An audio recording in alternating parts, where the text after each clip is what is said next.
Get a lot of,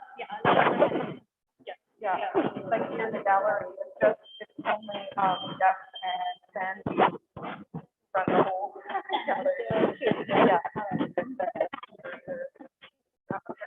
The director from it must be hard for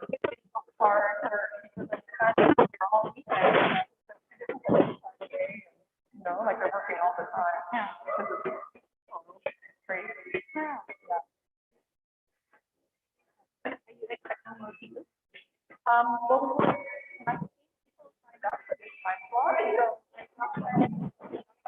that always happens, right? People sign up.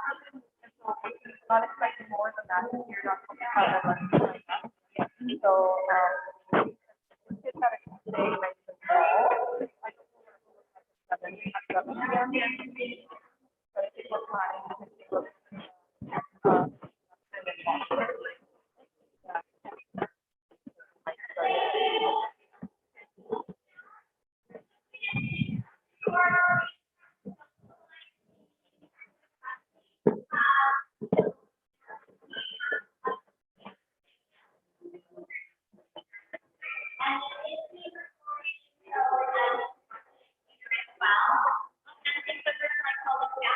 Hi, everyone.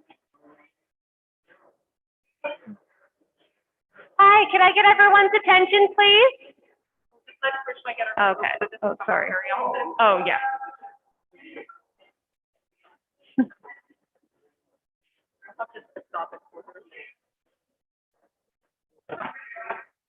Hi.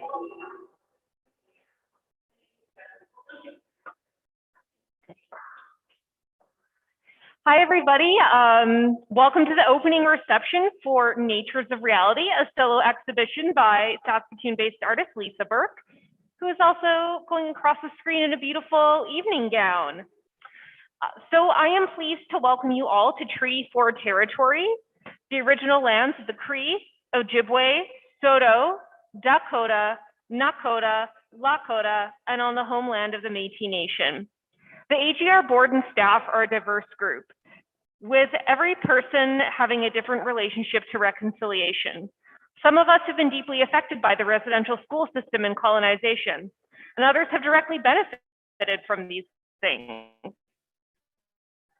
As an organization, as individuals, we are dedicated to restructuring and making space for the conversations that need to happen throughout the long and important process of reconciliation. My name is Jess Richter. I am a German-Canadian artist and the director of the Art Gallery of Regina, and I'm excited to welcome you all here tonight. We have some thank yous to make, of course, from us, and I'm sure Lisa will have her own to make as well. I would like to thank our core funders, Sask Arts in the city of Regina, for their generous support of our programming. We are one of the most accessible galleries in the city with free admission, affordable workshops, and we are open every single day of the week. And we couldn't do this without our funders, so thank you. I'd also like to thank SaskTel for their financial sponsorship of this exhibition, making things possible that otherwise wouldn't be. We as a gallery fundraise 40% of our operating budget, which is quite unusual for an arts organization. If you would like to support us or keep staying involved with us, I encourage you to take out a membership. And that's a great way to help support us and keep in touch with what's going on. You can do that by visiting artgalleryofregina.ca or by stopping and see the exhibition another time and stopping in to chat with Sandy or I. This evening, you will have the opportunity to view the work, chat with Lisa, hear her speak a bit during a tour, and socialize both here in the gallery and in our courtyard space right over there. There's free treat packets from Lisa's Sweet Treats and Creations, as well as sparkling water available. If the gallery space is too dark or too loud to socialize, we know we have one heck of an echo in here. You're more than welcome to go out and enjoy the courtyard at any time and to stick around in the courtyard longer than your scheduled time if you'd like to stay and chat. You don't need to wear a mask out there, but of course, social distance. So I'll turn things over to Sandy Moore, our curator.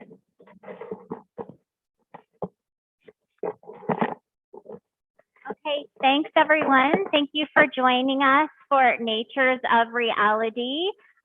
So my name is Sandy Moore. I'm curator of exhibitions and events at the Art Gallery of Regina.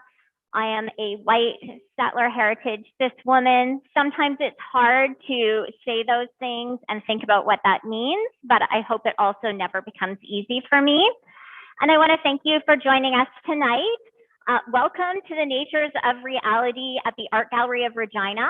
Natures of Reality is an immersive video and augmented reality installation by artist Lisa Burke and includes animations created with community members through our partnership with Commonweal Community Arts.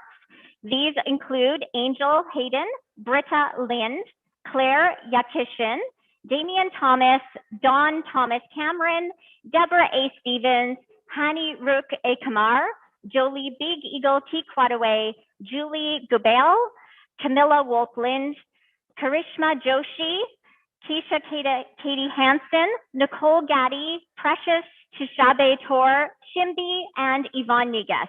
And some of these participants are here today. We're very excited that you can join us and share your creations with your friends and family. I first became aware of Lisa Burke's work in the fall of 2019 when I joined the Art Gallery of Regina staff. And I was excited to program this work because it approaches technology with inviting humor and a sincere desire for connection. Natures of Reality, with its numerous videos, computer-generated effects, costumes, digital sculptures, and motion capture animations, both questions and affirms how digital technology creates meaning. A series of videos shot by the artist over several years are projected on the floor, acting as a meditative reflecting pool. These videos invite viewers to experience small and extraordinary moments: falling snow, feet in melting ice, ladybugs on a branch in the wind, a dead deer. Another video series by Burke is jarring in its slick artifice. The artist, in the guise of a grinning spokesmodel, prances across a succession of scenes out of place in her inexhaustible wardrobe of slinky gowns. The model holds aloft a series of digital compositive 3D signs advertising these meaningless platitudes, such as those regularly posted on social media platforms like Instagram, to a barren landscape. Angsty, prescriptive, and tongue-in-cheek phrases such as live large, go with the flow, and survival of the fittest create uncomfortable juxtapositions, bringing up questions of entitlement and how meaning is created or demanded of our lives by society and mass culture, for whom and at what cost. In contrast to these laughably hollow, larger-than-life affirmations, community members share genuine stories of finding meaning in their lives in 16 videos created in process with the artist. Burke worked with community members to create paper avatars that she then animated using motion capture technology to speak their words. These stories, presented on monitors and cell phone triggered augmented reality dispersed throughout the gallery, encompass diverse voices and perspectives. An animated photo of the artist as a toddler speaks about the meaning of life and reflects on death. A leafy tree canopy shares poetry. A curly-haired person talks about the unconditional love they experience from their dog. A girl sketched in graphite pencil muses on brownness. Gallery visitors are encouraged to walk between the monitors as AR voices start and stop speaking, piecing together a personal narrative. Finally, the artist has created an augmented reality sculpture, a series of granite blocks sprouting flowering tendrils. The blocks, which spell out the word reality, constantly shift and rearrange themselves to spell out new words, revealing the constructed nature of truth and reality in its immaterial and continual mutation. Through this consumerist din of prescriptive norms and aspirational desires that saturate our media, Burke's Natures of Reality invites us to hear the truth about meaning in life. Beauty, magic, and wealth of meaning lie in complexity and nuance. And I will pass us on to the artist, Lisa Burke. Lisa Burke's films and videos have been shown in exhibitions across Canada. Her award-winning short films have been screened at film and video festivals, media centers internationally, including Time is Love, International Video Art Program, Center for Contemporary Art, Glasgow, Scotland, the Vancouver International Film Festival, Contemporary Art Forum, Contemporary Art Forum, Kitchener and area, Tom Thompson Art Gallery, Athens International Film and Video Festival, Cologne Off X, Germany, and many others. Her previous work, The Knits, was presented at film festivals across the United States and was the subject of a solo exhibition at Cambridge Art Galleries in Canada in 2017. The International Short Film Week Regensburg in Germany presented a survey program of her film work in 2018. Her newest work, The Land of Milk and Honey, an interactive 360-degree video installation, was included in the Contemporary Art Biennale at the Rémy Modern in Saskatoon, Canada in the fall of 2020. Burke is currently Assistant Professor of Digital and Extended Media at the University of Saskatchewan. And I will invite Lisa to guide us through the exhibition, perhaps starting here.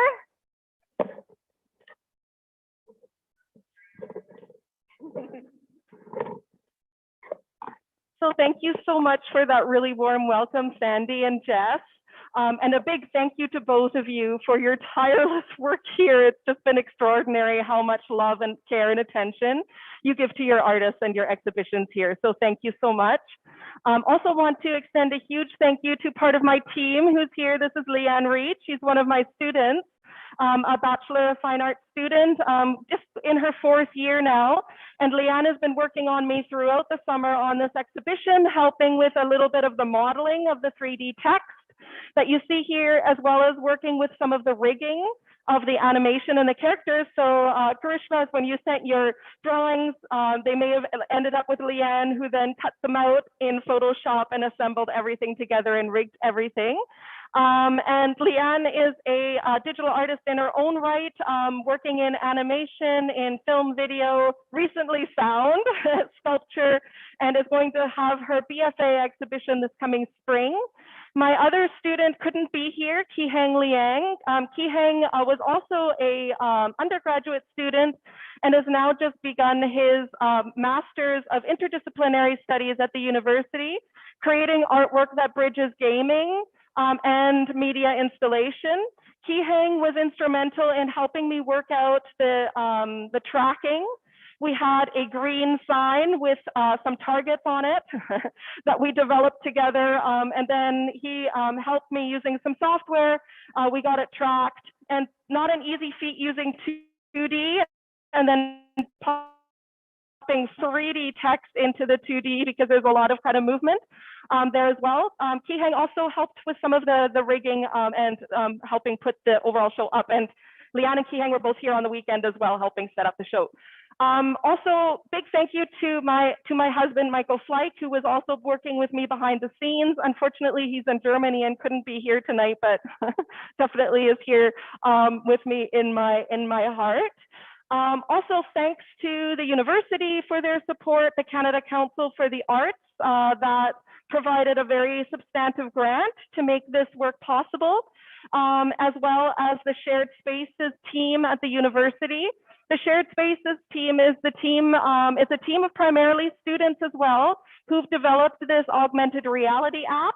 That part of the work is being shown on today. So if I know quite a few of you have now tried this out, you can download the app following the QR code.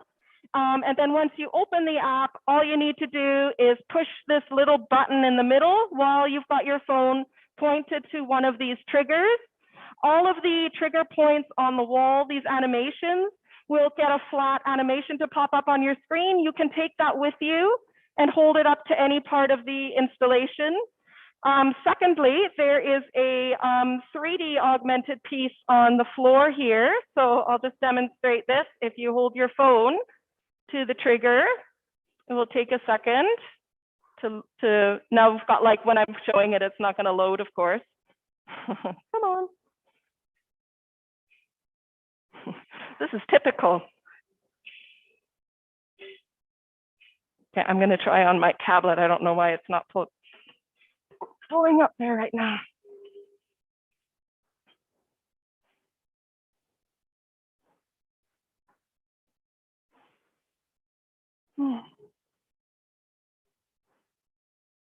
There we go. So if you back away from this, you can see it's a moving block with text on it, and it's running away from me right now. And as Sandy said, if it should actually stay in one spot, but it doesn't want to because I'm on video, and that's the nature of digital world. It likes to play tricks on you. It's a little bit of a trickster, but I encourage you to try it out. It does work when I'm not trying to film it. So this work really came out of well, I've been thinking about the nature of reality and how we build meaning for ourselves in our lives throughout my work, but I think it's become especially palpable these last couple of years where we've all had a lot of time to be with ourselves, kind of closed into our homes, and really examining what life and what we derive meaning from in our lives.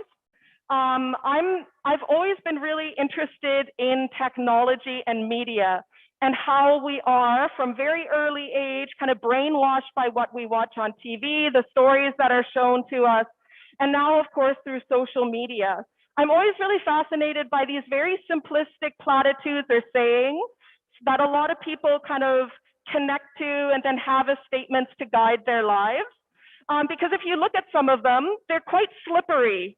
And as Sandy really nicely articulated, sometimes they also work really well for folks who are very privileged, who are able to purchase things, move forward in their lives, but they're quite problematic if we see them as these things that everybody is meant to live by. So things like live your dreams or follow your dreams. Yes, that's great, do that, but it's not as simple for some people in specific situations. I also love how a lot of these sayings talk about ownership. So if you've got something like, sorry, I just gotta adjust that a little bit. If you've got something like enjoy the view, you start to think, well, who does that view belong to? If I'm enjoying the view, is this my view? Who owns the land? So if you start digging deeper into some of those things, you start to realize that, well, it's really not quite that easy. And a lot of these things are quite problematic in terms of that. So with these statements, what I've tried to do is very slightly change some of the wording. So for example, in enjoy the view, I've changed the word the to your view, again, to highlight this sense of ownership. What I'm hoping is that when people read the statements, they're like, oh, right, that's the saying, and they won't notice that it's slightly shifted. And then that it will start to make them really uncomfortable. There's another one here that's dance like nobody's watching is what the statement is, and I've changed it to dance like everyone's watching. So again, kind of pointing to this idea of the central person that is sitting at the center of all of these things. So for example, I feel like a lot of social media is very focused on the self and what we do and what we take from the world, et cetera, at all costs. And sometimes it doesn't consider how damaging or problematic that can be when we close in the world to just thinking what we need and what is good for us at that moment. So I really wanted in this exhibition to have these statements, but then to surround it by a multitude of different perspectives and voices that starts to give a little bit more diversity and meaning to some of these ways of finding meaning through these in our lives. When I was speaking to a lot of the participants, what I really realized is where people found meaning primarily was in their communities, in the connections that they made with their loved ones, and in belonging or in their sense of belonging in a space or a place, more than anything else. I was also really struck by a lot of the stories were about overcoming hardship and finding a strength of self through those journeys, whatever they are, however diverse they are. So again, I really wanted to offset this singular view, this central person and these kind of ways of thinking about living our lives, but surrounding it by a much broader circle to kind of explode open that view. With the text piece, I really also wanted to dissect language and words themselves. So when the word reality comes onto the floor, it starts to shuffle and starts to fall apart in its meaning. So if we start thinking about words, they're very, very slippery. So if you see the word reality, It's got real in there. It also has realty in there, and it's got AI, artificial intelligence. So I was really playing with this idea of what happens when we take a singular word again and shuffle it around to again broaden the perspective of what that meaning could be. Finally, in the center of the gallery are short clips, like as Sandy spoke about, have been filmed probably over the course of about 5 or 6 years. My video work primarily looks like this. It's very performance for video. It often has me walking through a landscape. But while I'm doing that filming, often for myself, I'm also capturing these small moments whenever I happen upon them. And this has kind of been percolating for a while. So I really wanted to bring attention to these really beautiful small moments that one can encounter in life that I think we also can pull a lot of meaning from, that although they're small and quiet, can be quite profound in when we take them out of context and start to think about them. So I won't go on too much more. I really encourage you to walk around and listen to the individual stories. The organization of the monitors are shorter works. You can hear playing intermittently. They're all about 2 to 3 minutes, 4 minutes at max long. The pieces that are on the wall on monitors that have headphones, these are all a little bit longer. So they're 5 to 20 minutes long. Hence, I really did, when we did these interviews and the participants told their stories, I didn't feel like it was right for me to really edit down what was said. I did a little bit, I cleaned it up, but they felt like they needed to exist as they were spoken. So we thought that the best way to resolve that was to use headphones so that people could come and listen to the full stories. The shorter pieces they go off and on, so they're staggered around the gallery. So you'll see black space and then they'll come on and they'll speak directly into the gallery space. And I already talked about the little AR triggers. These are animations that just had plain black backgrounds. This allowed us to key out the background very easily. They're also a little bit shorter, so it allows people to get them on their phone and then walk around the space with them. The chaoticness of the sound was something that I really wanted. I wanted it to be like a full conversation of all of these voices kind of filling the space. Not ideal when you're trying to do a tour and a talk, but I hope that if you're in here and it's a bit quieter, you can go from monitor to be able to hear the stories independently and individually as you walk around. So again, just a huge thank you to Sandy and Jess and the Art Gallery of Regina and everybody who's been involved in this project. And thank you so much to everybody for coming. One of the artists is here. So Karishma's work is on this monitor here. It's the tree building. Oh, and Brida's here now too. So Brida is here and Brida's piece is on this monitor here. So hopefully you can also go and talk to the artist that created an animation work. And thank you so much for coming, Karishma and Brida.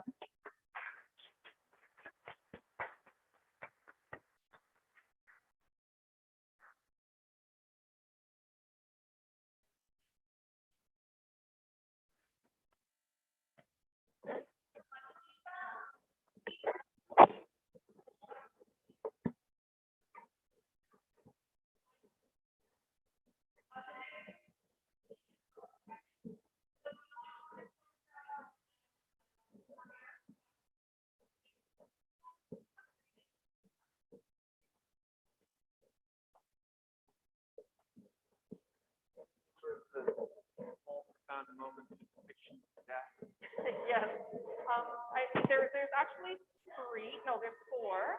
So it's quite a small number, and overall number, but net. And I really wanted, because a lot of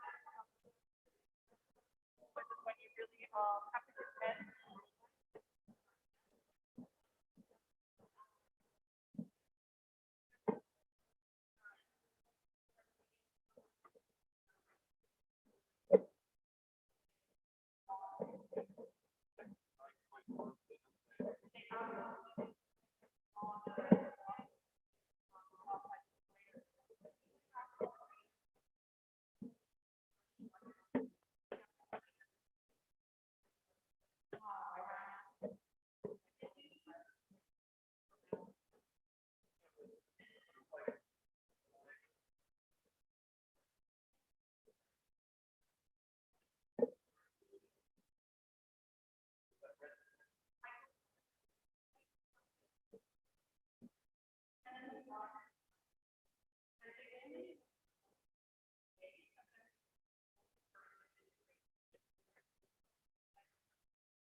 Attention to the dress, the manicure quality, and similarly, often feeling.